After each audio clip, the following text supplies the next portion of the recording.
நமஸ்காரம். நான் ஆஸ்ட்ரோ அமிர்தா பேசுகிறேன்.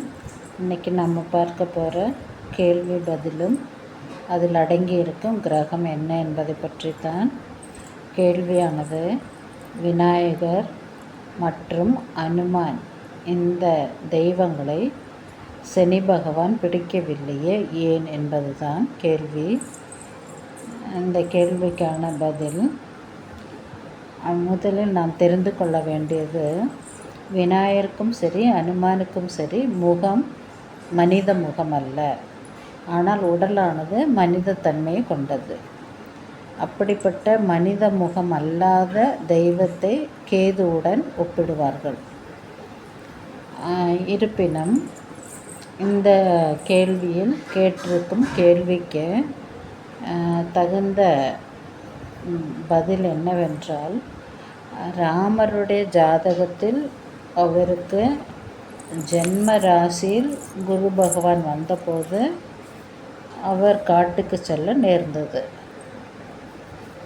ஆனால் அனுமான் அதாவது ஸ்ரீராமனுடைய பக்தனான அனுமான் அவருடைய அதீத தெய்வ பக்தியால், தெய்வத்தினுடைய தவ வலிமையால் அவரை, அதாவது அனுமாரை சனி பிடிக்க முடியாமல் போய்விட்டது.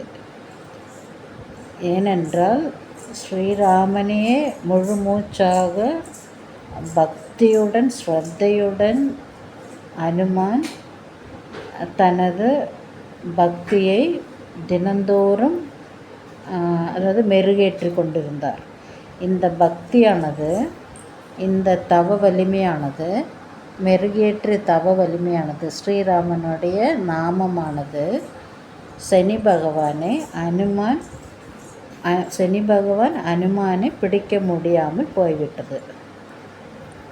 அதனால்தான் நாம் சனி பெயர்ச்சி அந்த கிரகம் நடக்கும் பொழுதோ, சனியினுடைய தாக்கம் ஒரு ஜாதகருக்கு இருக்கும் பொழுதோ அனுமானை சேவிக்க சொல்வார்கள்.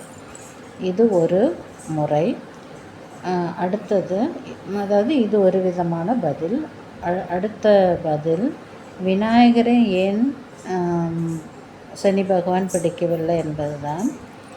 அதற்கு காரணம், சனி பகவான் விநாயகரை பிடிக்க வரும்பொழுது சனி பகவான் முதுகில் இன்று போய் நாளை வா என்று எழுதியிருந்தார்.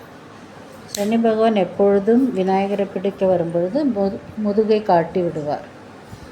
அப்பொழுது சனி பகவான் சொன்னார், சரி இன்று போய் நான் நாளை வருகிறேன் என்றார். இதையே தொடர்ந்து அந்த சனி கிரகம் நீச்சமடையும் வரை, அந்த சனி கிரகத்தின் பாதிப்பு நீங்கும் வரை விநாயகர் இதை தொடர்ந்து செய்தார்.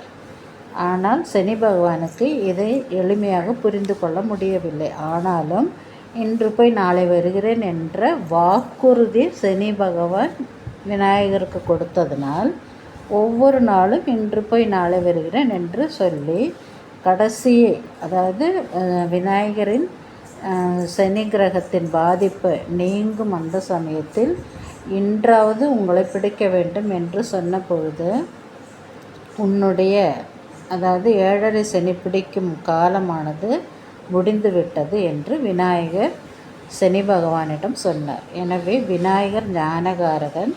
தன்னுடைய ஞானத்தினால் அவர் சனி பகவானை பிடிக்க வருவதற்கான வாய்ப்பை கொடுக்கவில்லை. இதனால் சனி பகவான் விநாயகரை பிடிக்க முடியாமல் போய்விட்டது. அதனால்தான் சனி பெயர்ச்சி வந்தாலோ, அதாவது நமக்கு 7.5 சனி நடந்தாலோ, ஜென்ம சனி நடந்தாலோ, விரய சனி நடந்தாலோ, எந்த சனி நடந்தாலும் சரி, நமக்கு ஜோதிடர்கள் விநாயகரையோ அனுமானையோ அல்லது நல்ல தெய்வ வழிபாடு நீங்கள் செய்யுங்கள் என்று சொல்லுவார்கள். இதுதான் காரணம். மேலும் இந்த கேள்விக்கான பதிலை நாம் பார்த்தோம். இந்த கேள்வியில் இருக்கும் கிரகத்தை பார்க்கும்போது விநாயகர் என்றால் கேது கிரகத்தையும், அனுமான் என்றால் கேது கிரகம் மற்றும் சனி கிரகத்தையும், சனி பிடிக்கவில்லையே என்ற அந்த சொற்றொடரில் சனி கிரகமும் அடங்கியிருக்கிறது. எனவே இந்த கேள்வி பதிலில் அடங்கியிருக்கும் கிரகமானது கேது, சனி மற்றும் கேது, மீண்டும் சனி.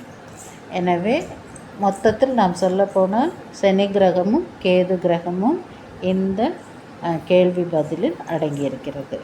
எனவே இந்த வீடியோ பிடித்திருந்தால் நீங்கள் மற்றவருக்கு ஷேர் செய்யவும் அதேபோல் சப்ஸ்கிரைப் செய்ய மறக்க வேண்டாம். Bye from Astro Amrita.